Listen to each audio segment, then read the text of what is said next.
ఉత్తప్పుడు ఎట్లున్నా ఏం చేసినా పట్టించుకున్నా పట్టించుకోకపోయినా ఎలక్షన్లప్పుడు మాత్రం పబ్లిక్ అంటే భలే పాయరం చూపిస్తుంటారు లీడర్లు.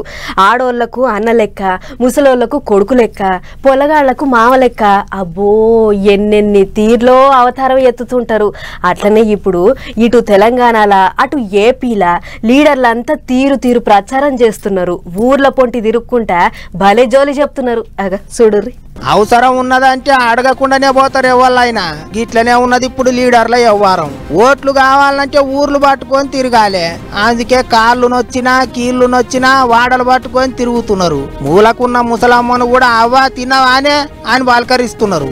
ఎవళ్ళన్నా గట్టిగా మాట్లాడినా ముఖం మీద నవ్వు చెరగనిస్తలేరు. వాళ్ళు వీళ్ళని కాదు, ఇటు తెలంగాణ అటు ఆంధ్ర రెండు దిక్కుల లీడర్లంతా ఊరూరు సుడి పెడుతున్నారు. శ్రీకాకుళం జిల్లా మందస మండలంలో సీదిరప్ప రాజు సారు రూబడిగా తిరుగుతాండు. పబ్లిక్ అంతా బొట్లు పెట్టి దండలేసి అరుచుకుంటారు. మళ్ళోసారి గెలిపిరా అన్నట్టు ఓట్లు అడిగిండట సారు. మన్యం జిల్లా గుమ్మలక్ష్మీపురంలో శ్రీవాణి మేడం ప్రచారం కూడా గట్టిగానే నడిచింది. దెందులూరులో అబ్బయ్య చౌదరి డుగ్గు డుగ్గు బండి ఎక్కి గల్లీల పొంటి తిరిగిండు. విశాఖ ఉత్తరాన కేకే రాజు పబ్లిక్ కు ఎర్రటి ఎండల ఓ గిలాసుడు సల్లబొట్టు దాగిచ్చిండు. సల్లదాగి సల్లగా దీవిచ్చిర్రు అని ఓట్లు అడిగిండు. చింతలపూడి దగ్గరున్న నాగిరెడ్డి గూడెంలా కంబం విజయరాజు అక్క చెల్లెండ్లతో కలిసి స్టెప్పులేసిండు.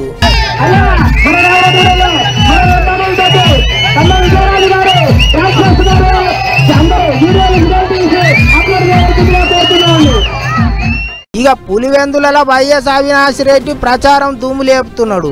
అక్కచెల్లెళ్ళంతా కలిసి వట్టిగా బట్టగాల్సి మీదేస్తున్నారు అన్నట్టు మాట్లాడిండు.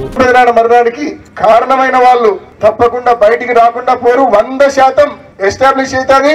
అది ఎస్టాబ్లిష్ అయ్యేది, అది బయటకు వచ్చేది 100% ఎంత వాస్తవమో అంతే వాస్తవం. ఏంటంటే ఎవరు కుట్ర చేసి నాన్నను ఇరికిచ్చి జగనన్న మీద పొడివేశారు, అది కూడా 100% బయటకు వస్తుందనే విషయాన్ని కూడా మీ అందరికీ ఎలా కుట్ర చేశారు, ఎందుకు కుట్ర చేశారు అన్ని ప్రశ్నలకు జవాబులు వస్తాయి. ఇటు తెలంగాణలో కూడా ప్రచారం మస్తు జోరుగా నడుస్తుంది. కిషన్ రెడ్డి సారు బండి కట్టుకొని సికింద్రాబాద్ నియోజకవర్గంలో ఉన్న బస్తీ తిరుగుతున్నాడు. పాలమూరు నియోజకవర్గంలో డీకే అరుణ మేడం చేతులకు ఎండదలగకుండా ముఖానికి ఎండదలగకుండా అన్ని సవలతి చేసుకొని ప్రచారం చేస్తున్నది, ముచ్చట్లు చెప్తున్నది. గిట్ల భలే నడుస్తున్నది పోయిన ప్రచారం. పెద్ద లీడర్లు చిన్న లీడర్లు అందరు ఊర్ల పోయింటి తిరుగుకుంటా దుమ్ము లేపుతున్నారు.